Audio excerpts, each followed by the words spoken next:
If you plan on moving to Seattle or visiting for an extended period of time, this episode is for you. Why is this episode for you? Because in this series, we dive deep into different neighborhoods and cities around Seattle, giving you insight, letting you know valuable information to help you with your move. And on this episode, we're diving deep into the Seattle neighborhood of Ballard. You're gonna love it. So take a look and let us know what you think.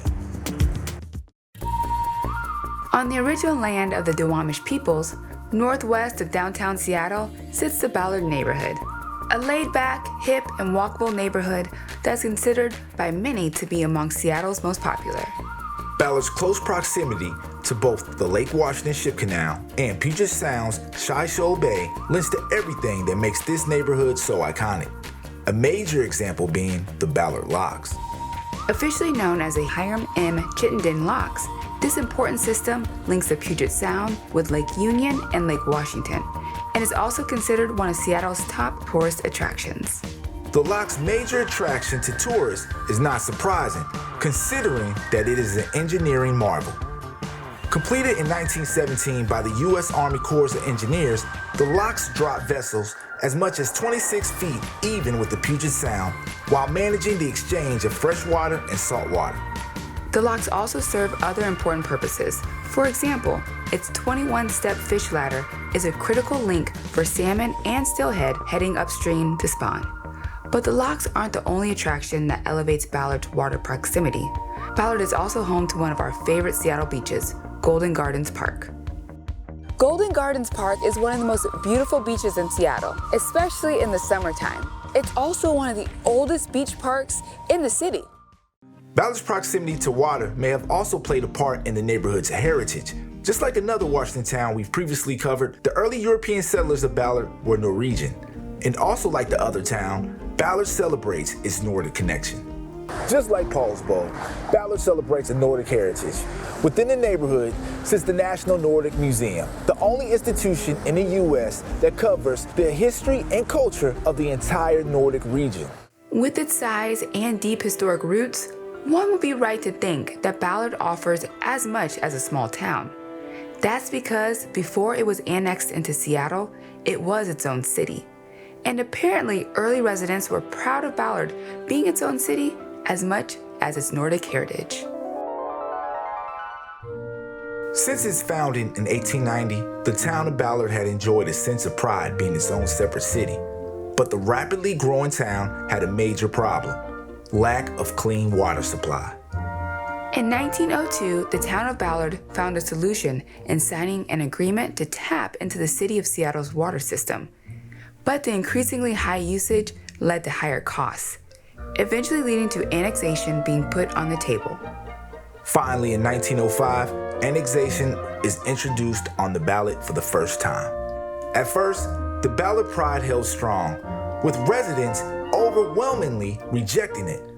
But ultimately, the town pride can overcome the frustrations with the increased water problems, eventually leading into the following year when residents voted to approve annexing into Seattle, although by a far closer margin. On May 29, 1907, Ballard City Hall was draped in black and its flag flown at half-mast because it was on this day that annexation became official. The town of Ballard ceased to exist, and born in return was the Ballard neighborhood. Today, Ballard seems to be more accepting of its Seattle incorporation, and the move still seems to be a great decision overall, considering the population of the neighborhood has increased to today to being more than 28,000 residents. One thing's for sure, the neighborhood can honestly say it offers more than enough options to accommodate that population, providing endless amounts of restaurants, storefronts, and even gas stations. But the positive upside in neighborhood amenities goes along with the common unfortunate truth about this area. It's expensive. The Ballard neighborhood is unfortunately one of the more expensive neighborhoods in an already expensive city. The cost could potentially be why there aren't many family households. But for potential movers with school-aged children, there are a few options for schools within the neighborhood, including private and public. To describe the demographic makeup of Ballard outside of family versus non-family households, we would sum it up as a majority of highly educated, working-age adults who are mostly white, followed by Asian, and 1% Black or African American. And considering all of these factors for choosing to relocate, which ones are positives and which ones are negatives is totally up to you. But in the effort to help with some of the context, we're going to put the Ballard neighborhood up against our neighborhood rating scales. Let's check it out. Drive grade. For our neighborhood series, we're basing drive grade on how walkable the neighborhood is, the neighborhood's access to highways, the amount of traffic within the neighborhood's proximity to schools, and of course, parking. Let's start with our positives. One of the best things about Ballard is that the neighborhood is extremely walkable, so we give 2 points here. We can also give 2 points for proximity to schools thanks to the variety of options within the neighborhood. But we can only give 1 point for the neighborhood's access to highways because it seems like a trek to get to the major highways like I-5 or I-90. We can also give 1 point for traffic within the neighborhood. During certain times like rush hour on weekends, it can be a hassle. And unfortunately, we can't give any points for parking. Not a lot of it available and hardly any for free. I guess that's why Ballard is so walkable. After tallying the points, our neighborhood drive grade score for Ballard comes out to a 6 out of 10. Level of fun. For our neighborhood series, we base our level of fun score on quality of activities, access to nature, access to coffee shops, quality of restaurant options, and special events within the neighborhood. Level of fun is the category Ballard shines brightest, starting with a 2 out of 2 for quality of activities. Like we said, Ballard offers a ton of amenities for residents and visitors alike, such as visiting the Hiram M Chittenden Locks and experiencing the locks up close, or during certain times of the year, seeing the salmon migrations via the Locks fish ladder. And don't forget about the dope museum within the neighborhood. We have to say that the National Nordic Museum is one of our favorites in the city. We can also give a 2 out of 2 for Ballard's access to nature. Not only does the Locks offer a botanical garden, but Golden Gardens Park alone could carry the score. Ballard gets an easy 2 out of 2 for restaurant options.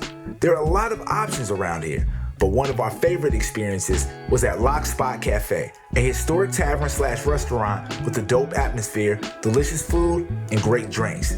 It's also Black and woman owned. You can also find within Ballard the restaurant that is home to what was voted as the best sandwich in the state and also one of the top in the country, Bien. This was another one of our favorite food experiences in this neighborhood, and we can vouch for its award. In Seattle, coffee shops are just as important as restaurants. And in Ballard, we can give 2 points for the neighborhood's access to them. Shout out to Valentina's Cafe, a Mexican-inspired coffee shop. Finally, we can give all 2 points for special events within the neighborhood. The event that stands out the most is the one that happens every Sunday, the Ballard Farmers Market, one of the city's most popular markets and one of the few that run year-round. With all the neighborhood has to offer, it should come at no surprise that the tally of points will reflect as they do. Our neighborhood level of fun score for the Ballard neighborhood comes to a perfect 10 out of 10. We can say that with those scores, Ballard came out pretty good. Yep, based on our neighborhood series scales, Ballard is not too bad in regard to getting around. And the neighborhood would never leave you bored with the amount of quality things to experience. But what does our comfortability score say for the neighborhood? To see our comfortability for Black people score for here and more, join any of our membership tiers. For us, we always enjoy our visits to the Ballard neighborhood. But for you, the potential mover, how does Ballard sound as a place you consider living? Let us know in the comments. Until next time, beautiful people, stay up, stay true, and do you.